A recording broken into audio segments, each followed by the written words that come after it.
My parents worked a lot and constantly traveled on business trips, so for the academic year I was identified as enter. Went home on Saturday morning. Sergey Alexandrovich announced, "I have prepared a surprise for you. We were looking forward to the evening." What was my surprise when he gathered us all in the assembly hall and presented us with a trick not waiting for you. Just a trick. The real magic, said the illusionists, were three. Two guys go in the eyes immediately caught the unusual. Casts a black cloak with a hood and under them skin-tight overalls made of leather on guys, black she girls krasen also. Masks covering faces. To be honest, they looked very sinister. The kids were absolutely delighted with the setting. Was thought out to the smallest detail. Every movement reveal. Even I followed every movement of the hands trying to unravel them.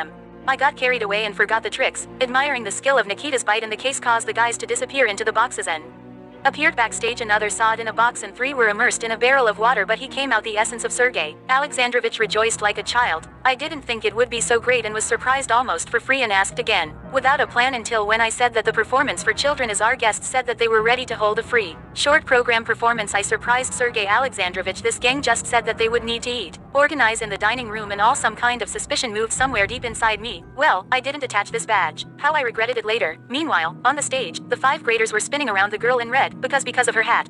Sweets were falling all the time, after which the music began to play from above. Sweets and even coins rained down on the candy, and then went in, to the laughter and joyful cries. The illusionists waved their cloaks and disappeared. Everyone gasped with delight, and only when everything calmed down a little and Sergey Alexandrovich began to count the guys, I noticed anxiety on his face. "Enough," he said. "About right, from hiding somewhere," answered, and Natalia Fedorovna bred children in their rooms, and we, Sergey Alexandrovich, went to talk with the magicians because their props remained on the spot, and we thought that they were either eating or changing in their van, but there were no magicians in their van anywhere. Stood still in confusion when they heard the sound of a passing car, so they joyfully exclaimed, "Sergey Alexandrov!" from the car. Three guys jumped out. "You who didn't understand how to teach." The guys smiled and took out your business card from behind his ear. "You yourself." "We were invited. We were a magician. We were a little late for the first time. Sorry." Sergey Alexandrovich clutched his heart, turned to me, his face pale with fear, and his eyes full of horror, and asked who then we had just been here.